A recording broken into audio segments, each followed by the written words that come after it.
Atölye Masal YouTube kanalımdan herkese merhabalar arkadaşlarım. Bugün sizlerle sonbahara özel bal kabaklı ve minik yapraklı kupalarınıza sıcacık bir duruş katacak kılıf örüyor olacağız. Benim bu şekilde geniş bir kupam vardı. Onun için ben ölçülerini ayarladım. Siz de kendi öreceğiniz kılıfta kullanacağınız malzemeye göre ölçülerini ayarlayabilirsiniz. Çok güzel bir teknik çalışacağız. Farklı bir duruşu olacak. Çift yönlü kullanabileceksiniz. Hemen şu şekilde göstermiş olayalım örneğimizi de. Ben bakın bu şekilde çizgilerin olduğu tarafı ön kısımda konumlandırdım. Arkasını çevirdiğinizde de şahane bir modelle karşılaşıyorsunuz yine. Bütün örgülerinizde kullanabileceğiniz tığ işiyle verebileceğiniz bir görüntü. Kesinlikle denemenizi tavsiye ederim. Alt tarafta yine farklı tekniklerle renk geçişlerimizi uygulayacağız. Bu şekilde bir kupa kılıfı elde etmiş olacağız. Bir boyutlu motif eklemiş olacağız. Örgünüz birazcık bombeli durabilir. İpinden ya da el örgüsünden de kaynaklanıyor olabilir ama kılıf olarak taktığınızda herhangi bir sorun teşkil etmeyecek. Dilerseniz çalışmayı tam ortaya da getirebilirsiniz. Ben biraz yanda durmasını istedim. Bu şekilde konumlandıracağım. Açmışken ölçülerini de vermek istiyorum. Ölçülere geçmeden önce kanalıma abone değilseniz ücretsiz abone olabilir. Kanal ayrıcalıklarından yararlanmak için de kanalıma üye olabilirsiniz. Kanalımda birçok tarifim mevcut. Yine balkabağı sevdaları için farklı tariflerim de var. Onları da eklerim. İnceleyebilirsiniz. Şöyle alacağım ölçüsü. Kupayı ben size ölçeyim çapını. Şuradan şöyle verebilirim. 26 santim çapı var. Şöyle en olarak da uzunluk olarak da 8,5 santim. Kaç santim ölmüş hemen bakalım. 7,5 santim. Biraz alttan biraz üstten tabii pay bıraktık. Yine ölçümüzü de bakalım baştan ne kadar onu da söylemiş olayım size. 28,5. Az miktarda arta kalan iplerinizi yine değerlendirebilirsiniz. Orta kalınlıkta pamuklu bir ip kullanıyorum. 3 milim tığ kullanacağım. Şöyle tığımı da göstermiş olayım. 2,20 milim 3 numara bir tığ. Siz de ipinize göre tığınızı ayarlayabilirsiniz. Malzemeleriniz hazırsa o halde hadi gelin örmeye başlayalım. Evet, öncelikle beyaz renkli ipimizi zincir çekerek başlayacağız. Şöyle ipimi alıyorum. Bir kilitliyorum ve zincir çekerek başlıyorum.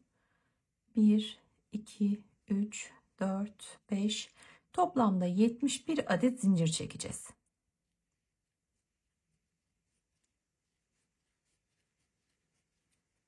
...69, 70, 71. Şimdi zincir tamamladıktan sonra geriye dönüyorum ve ikinci zincirden başlayarak çalışacağım. Şöyle zinciri, elimdeki zinciri hafif yan çeviriyorum ve şuradaki kesik çizgileri göreceksiniz. Birçok çalışmamda da kullanıyorum. Çanta tabanlarına da çok yakışıyor. Şu gördüğünüz kesik çizgiden tığımın kançasını geçiriyorum. Şöyle sadece çizgiyi alayım. Ve oradan ilmek alıp tığımdaki ilmekle birlikte örüyorum. Bir tane sık iğne elde etmiş olduk. Bir sonraki kesik çizgiden yine bir ilmek alıyorum. Bir sık iğne yapıyorum. Bütün bu kesik çizgideki ilmeklerden alarak her birine bir tane sık iğne çalışacağız. Zincir sonuna geldiğimizde elimizde 70 adet sık iğnemiz olmuş olacak. Ve renk değiştireceğiz. Bir üst sırada farklı renkle devam edeceğiz ve model kuracağız. Başa kadar gelelim. Nasıl devam edeceğimizi gösteriyor olacağım.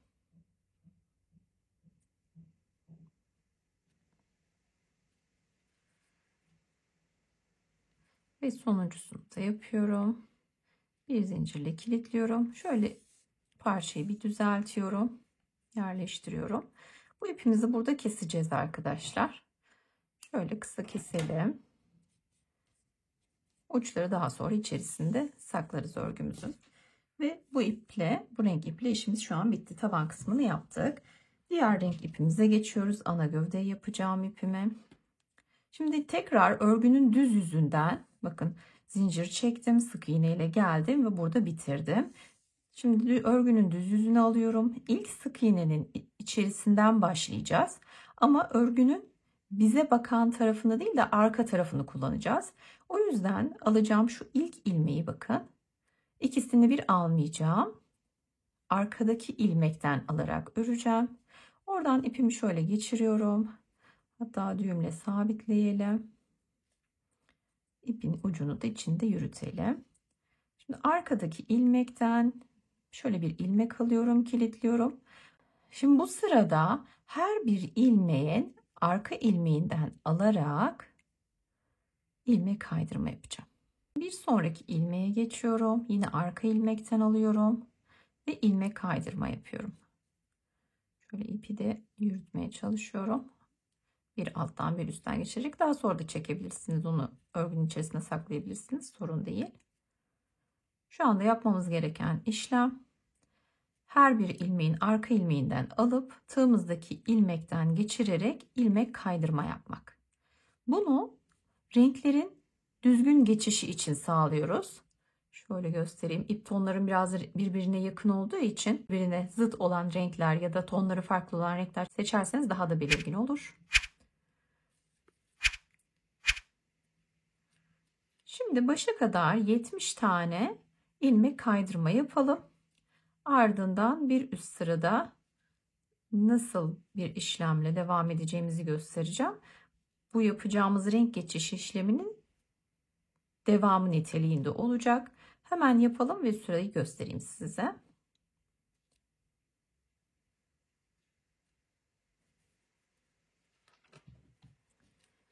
Evet, şimdi 70 tane kaydırmayı tamamladım. Ve son kaydırmayı yaptıktan sonra bir zincir çekiyorum. Örgümü çeviriyorum.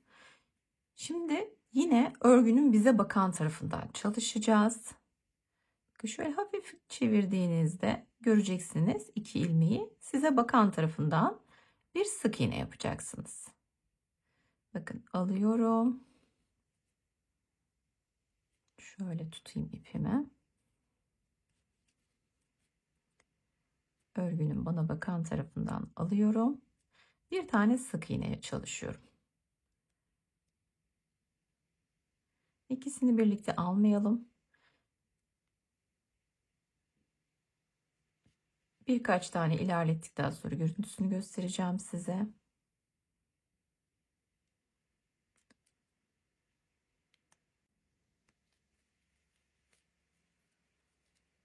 Evet, şimdi bakalım.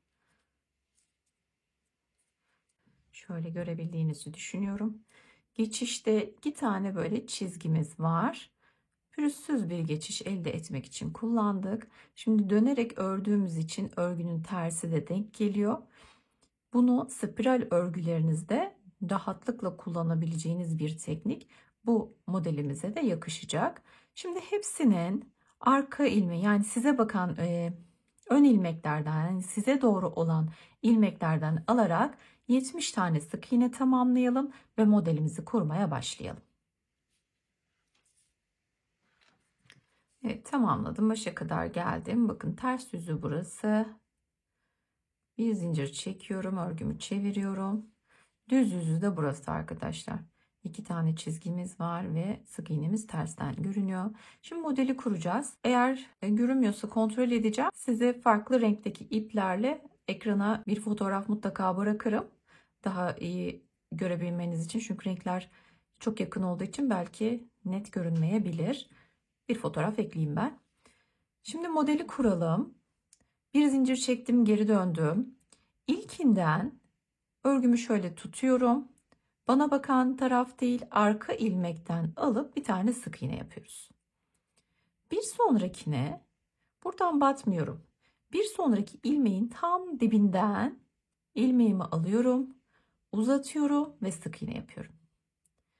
Bir tanesini ilmeğin arkasından ördük, bir tanesini bir sonraki ilmeğin üstünden ördük. Şimdi aynı işlemi tekrar edeceğim. Bir sonrakine aralarda ilmek atlamayın, sayınız azalmasın. Arka ilmekten alarak örüyorum. Bakın bu ilmeği ise dibinden ilmeğimi alıyorum, uzatıyorum ve sık iğne yapıyorum. Bir sonrakine arka ilmekten sık iğne. Hemen yanındakine dibinden alıyorum, uzatıyorum, uzun bir sık iğne. Şöyle yine bununla da farklı renkte ben çalışıp ekrana fotoğraf koyarım mutlaka. Oradan da görebilirsiniz. Çok zevkli bir çalışma. Çok da güzel duruyor. Şimdi her birine bir tane arkadan alacağız. Bir tane ilmeğin üstünden alacağız. Bunu sıra başına kadar aynı şekilde tamamlayalım. Bir üst sırada nereye denk getireceğiz ona bakalım.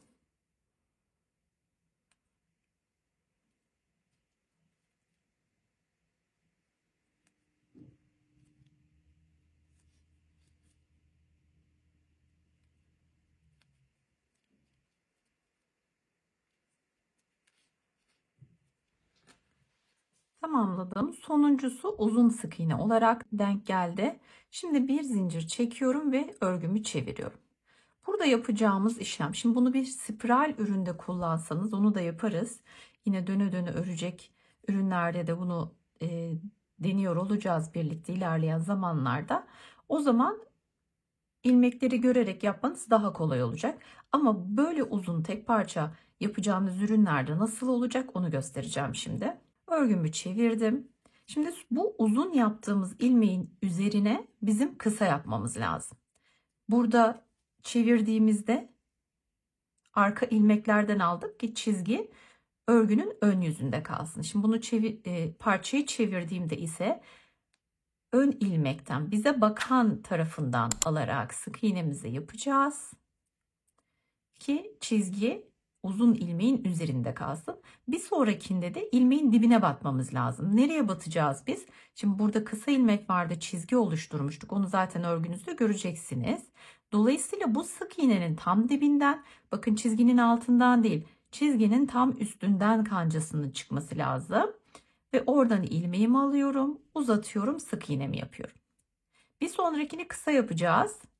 Örgünün bize bakan tarafından ilmek alıyoruz, örüyoruz ki çizgi ön yüzünde kalsın. Ve uzun ilmek çalışacağım. Mutlaka örgünüzü böyle çevirerek kontrol edin. Bakın girdiğinizde çizginin altında değil, tığın kancası çizginin üzerinde olsun. Ve sık iğneyi içerisine alacak şekilde ilmeğinizi uzatıp örün. Bir tane kısa, bir tane uzun öreceğiz. Mutlaka böyle kontrol edeceğiz. Formu bozulmasın çünkü modelimizin. Bir kısa bir uzun. Bunu da yine sıra sonuna kadar aynı şekilde devam ettireceğiz. Yine şimdi ipim açık renk olduğu için modeli tam anlamıyla göremiyor olabilirsiniz. Ben yine bu model içinde farklı renkte iplerle örüp ekrana ekliyor olacağım. Oradan rahatlıkla görebileceksiniz. Şimdi bunu kullanacağınız kupanın uzunluğuna göre örün lütfen. Ben de öreceğim. Yine ölçüsünü de veririm size. Tamamladıktan sonra kapanışını nasıl yapacağız onu göstereceğim.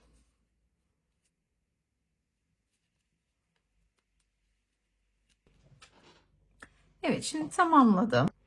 Şöyle ölçülerini vereceğim size. Şöyle bir kupam var. Bu şekilde denk gelmiş olacak. Hemen bakalım.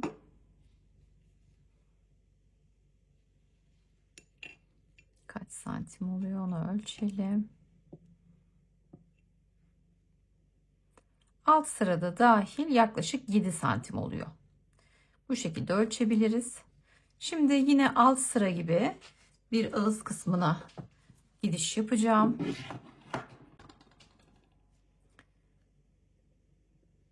Şimdi bu son ilmeği yaptıktan sonra ipimi kesiyorum.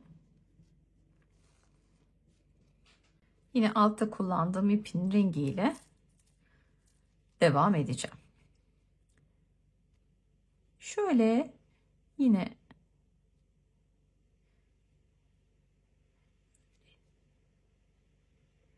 Yan ilmekten ipimi kilitliyorum. Arka ilmeklerden alarak devam edeceğiz. İlk ilmeğimin arka ilmeğinden alıyorum ve bir tane örüyorum. Bir yanındakine şunu da şöyle arada yürüteyim. İlmek kaydırma yapıyorum. Bir sonrakine bir ilmek kaydırma daha. Bu ipimi de bir arkaya bir öne alarak saklayacağım. Yine pürüzsüz bir geçiş elde etmek için yapıyoruz bu işlemi. Şimdi her birine 70 tane zaten ilmeğimiz vardı. 70 tane ilmek kaydırma yapacağız. Üzerine de yine bu sefer dönüş yaptığımızda ön ilmeklerden olacak. Alarak sık iğne yapacağız ve aynı görüntüyü elde edeceğiz. Tekrar eden bir işlem olduğu için ben hızlıca öreceğim ve motiflerle devam edeceğiz.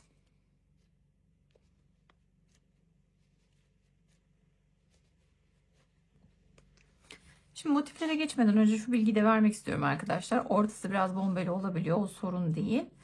El ütüsüyle düzeltebilirsiniz. Zaten kupaya taktığınızda da düzelecektir. Şimdi bakın. İlmek kaydırmayla devam ettiğimizde yine bu şekilde çizgi görüntümüzü aldık ve örgüyü ters çevirdik. Geldik. Sık iğnelerimizin tersi ön yüzüne gelecek. Alt kısımda düz, üst kısımda da tersi öne geldi. Siz isterseniz ipinizi kopararak ikisini de düz de yapabilirsiniz. İkisini ters de yapabilirsiniz. Sizin göz zevkinize kalmış bir durum. Benim çalıştığım örnekte alttaki düz, üstteki ters oluyor. Bilginiz olsun.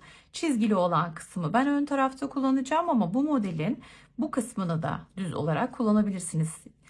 Yani önünü bu kısmını da tercih edebilirsiniz. Bu kısmını da tercih edebilirsiniz. Ben çizgili olan kısmı tercih edeceğim. Şimdi tamamladıktan sonra sırayı da toplamda 25 adet zincir çektim. Nasıl birleştiriyoruz onu da göstereceğim. Şöyle ilk ilmekten alacağız. İlmek kaydırma yapıyorum. Alıyorum, tığımdakinden geçiriyorum. Bir zincir ve kesebiliriz. Bu şekilde sabitleyeceğiz. İğne ile içeriye çekeceğim ipimin ucunu. Böyle olacak. Şimdi diğer tarafına da yine aynı şekilde zincir çekeceğim 25 tane. Şöyle kupaya takacağız. Bakın bu şekilde gelecek. Benim kupamın ölçülerine bu sayılarla uyumlu oldu. Siz de kullanacağınız bardağın kupanın etrafına ölçerek yapabilirsiniz. Şöyle göstereyim. Buradan da yine zincir çekip takacağım. Şimdi motiflere geçebiliriz.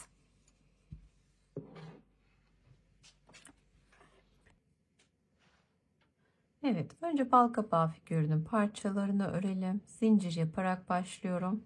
Şöyle ipimi bir kilitledim. 1, 2, 3, 4, 5, 6, 7. Tığımın başına doluyorum. 1, 2, 3 sayıyorum. Üçüncüden yapacağım. Zincirimi hafif çeviriyorum. Şöyle kesik çizgiden alıyorum. Şuradan. Ve buraya ikili trabzan çalışıyorum. 1, 2, 3 tane. 2 defa da çekerek ikili trabzan yapıyorum. Bir sonraki çizgi görünümlü ilmekten bir tane ikili trabzan daha yapıyorum. Tığımın başına alıyorum. Bir sonrakine bir tane tekli trabzan yapıyorum. Üçünü bir çekerek. Bir yanındakine yine bir tane tekli trabzan yapacağız. Üçünü bir çekiyorum ve son kalan ilmeğimde ise 3 sık iğne ile çalışıyorum. 1, aynı yere 2 ve 3 tane sık iğne yapıyoruz. Şimdi karşısına geçeceğiz, zincir kısmına. Oradan örmeye devam edeceğiz. Tığımın başına doluyorum. Şöyle çeviriyorum. İlkine bir tane tekli trabzan, bir sonrakine bir tekli trabzan daha ve sonuncusuna da ikili trabzan yapıyorum. 2 defa da çekiyorum. Şöyle ipimi yerleştiriyorum. ve bitirmiş oluyoruz. İlk ilmekten şöyle alıyorum, tığımdakinden geçiriyorum. Bu şekildeyken ipi kısa kesiyorum. Şöyle keselim ilmeği geçirecek kadar. Ve tığımdaki ilmeği çekiyorum. Buna değil, buna tığımla arkadan geliyorum. İpi arkaya alıyorum. Son ilmekten ipin geldiği yerden bakın, diğer kanadından ipi tekrar arkaya çekip bu şekilde pürüzsüz bir geçişle kapatıyorum. Şimdi şuradan bir iğne alıyorum.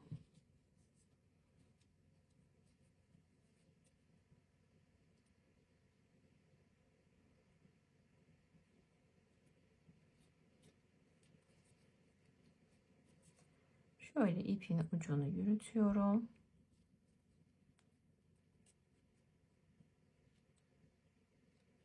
Şurada şöyle bir düğümlüyorum. Geri getiriyorum. Ve şöyle aralardan saklıyorum. Parçayı düzeltiyorum.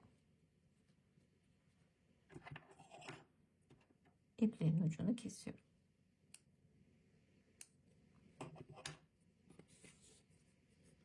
Ve bakın tamamlamış olduk.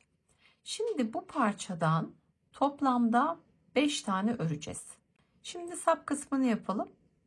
Ardından nasıl birleştireceğimizi göstereyim.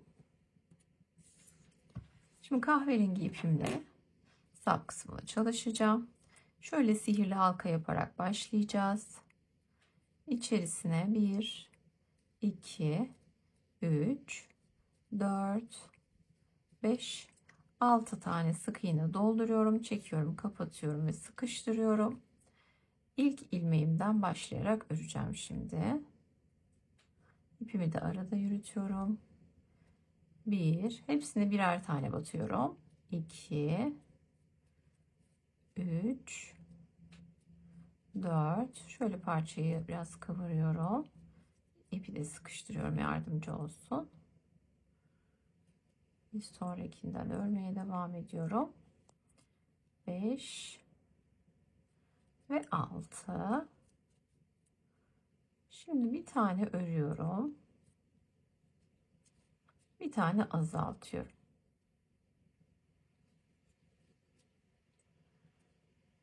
Bir tane örüyorum. Ön ilmeklerden alıyorum bakın. Şöyle bir tane azaltıyorum ve elimde 1, 2, 3, 4 tane ilmeğim oldu. 2 tane azalttım.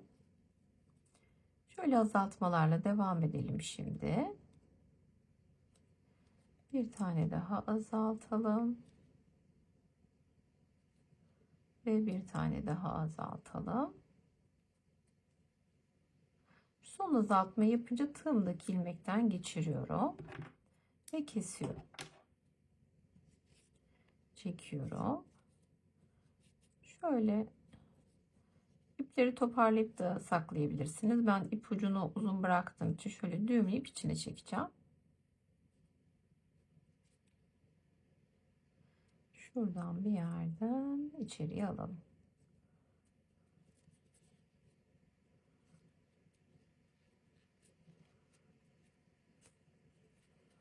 Şöyle çekiyorum. Düzeltiyorum. Buradan ucunu keseceğim.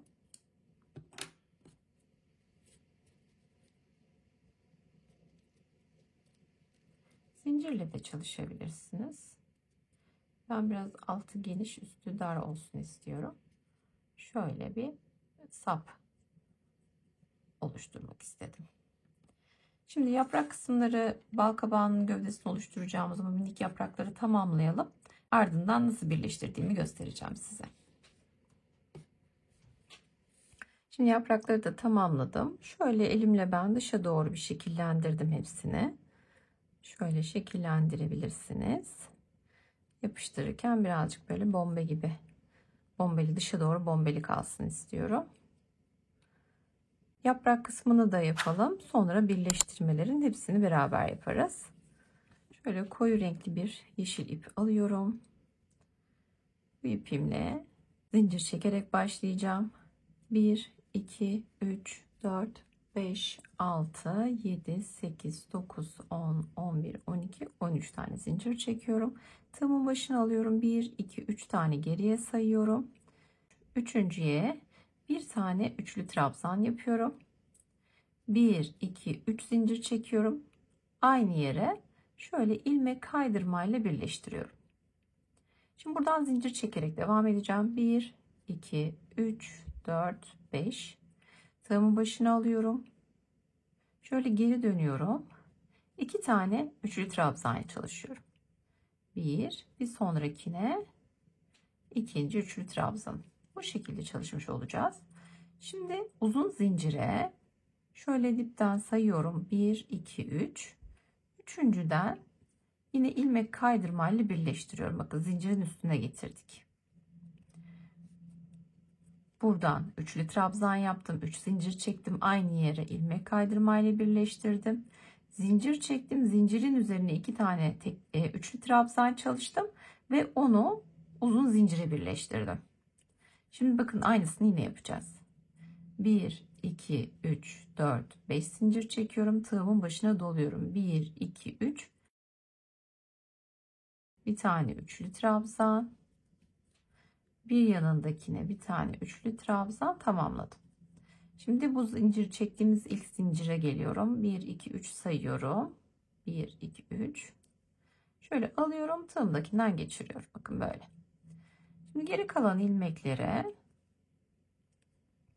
alıyorum. Tığımdan geçiriyorum. Alıyorum. Tığımdan geçiriyorum.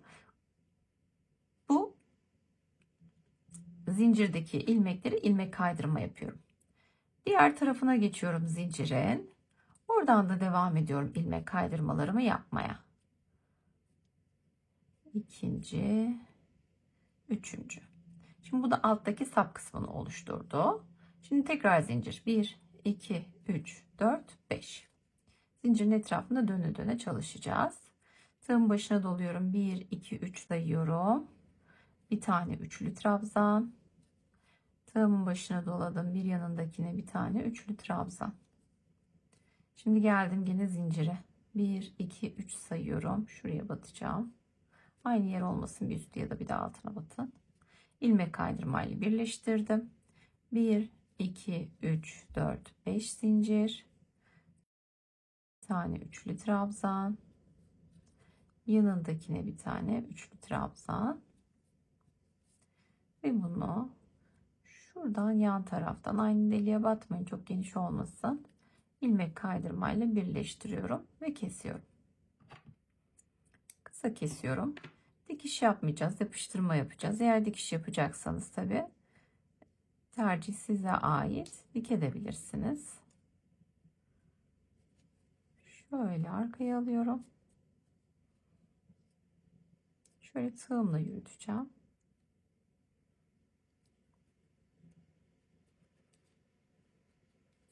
İplerimin ucunu kesiyorum.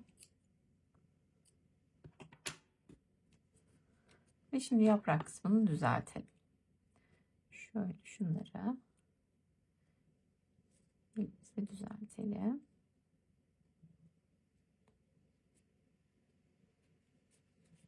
Bu şekilde bir de yaprak detayı çalışmış olduk. Kılıfın etrafına serpeceğiniz sayıda çalışabilirsiniz. Tamamen süsleme sizin hayal gücünüze göre şekil kazanabilir. Hadi yine şimdi parçaları birleştirelim. Evet, şimdi parçalar tamam. Kılıfı kupama şu şekilde taktım. Şimdi şöyle ben tuttuğumda şu yan tarafa gelmesine, denk gelmesini istiyorum. 5 yaprağımız, bir tane dalımız, 2 tane yeşil yaprak var. Şimdi öncelikle şöyle bir konumlandıralım. Nerede olmasını istediğinize karar verin. Şöyle dışarıya doğru bombelemiştik zaten. Şu şekilde yapacağım. 2 tanesi de buraya denk gelecek. Bakın. Bir tanesini de şöyle ortadan üstüne koyacağız. Bakın böyle gayet uygun bence. Yaprakları şöyle koyabilirim. Ya da ikisi de şöyle altta olabilir. Veya tersine şöyle yapabiliriz. Şu şekilde uygun sanki. Öncelikle bal kabağını yapıştıralım. Şöyle alıyorum. Şu dal kısmını yapıştıracağım öncelikle. Şuradan yapıştıralım. Bu şekilde sabitliyorum. Şimdi şöyle şekillendirmiş olduğum yapraklarım var. Bunları şöyle tutup şuralardan silikonluyorum.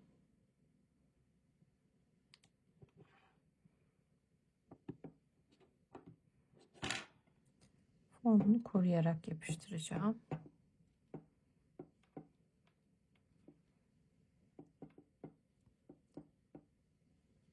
Evet. Bir diğerini de diğer yana yapıştıralım.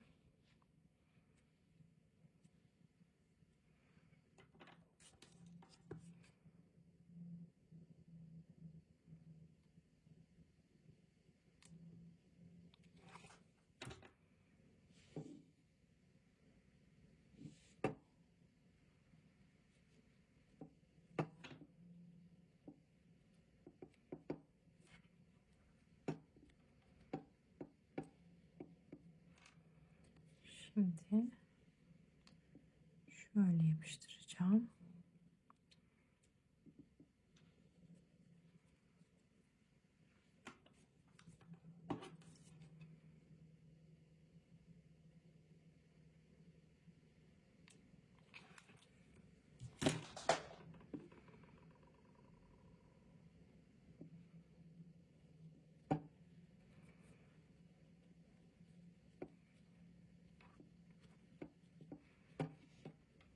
Evet.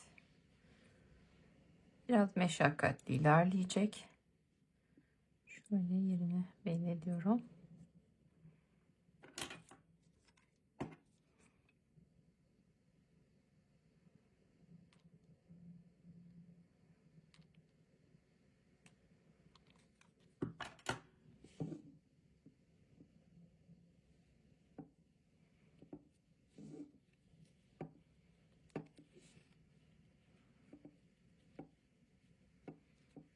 Evet, ve son yaprağımız. Onu da şu şekilde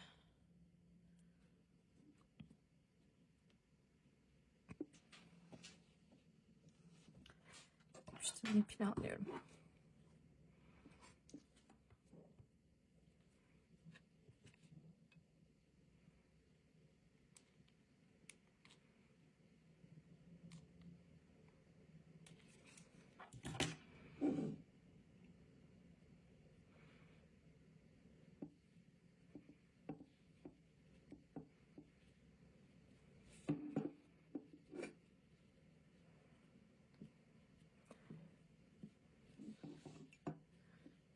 Şuradan.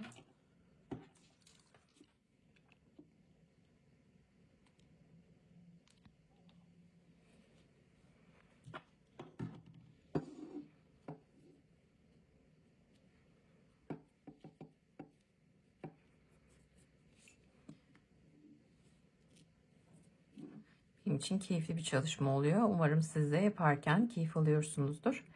Yorumlarda muhakkak düşüncelerinizi belirtin. Ne düşündüğünüzü merak ediyorum. Şimdi yaprakları yapıştıralım. Şöyle bir deneyeceğim şimdi.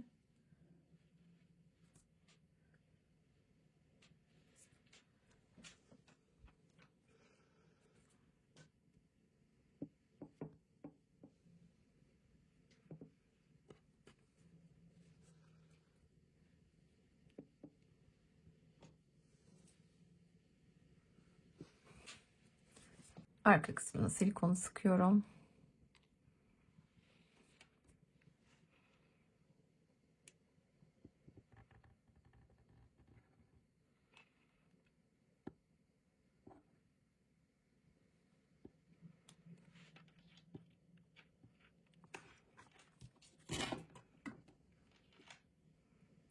Hemen kurumadan şöyle bal kabağına doğru kıvrılsın istiyorum biraz.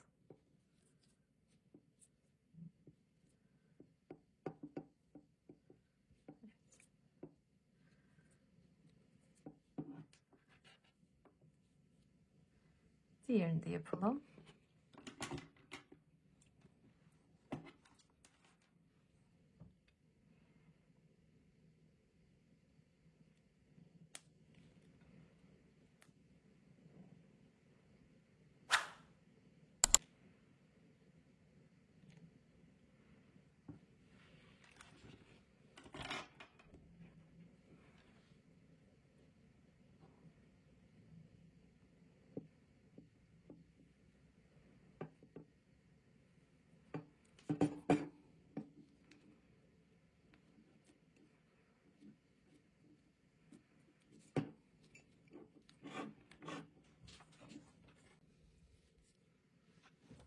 Evet, yaprak kısımlarını da yapıştırmış, tamamlamış olduk.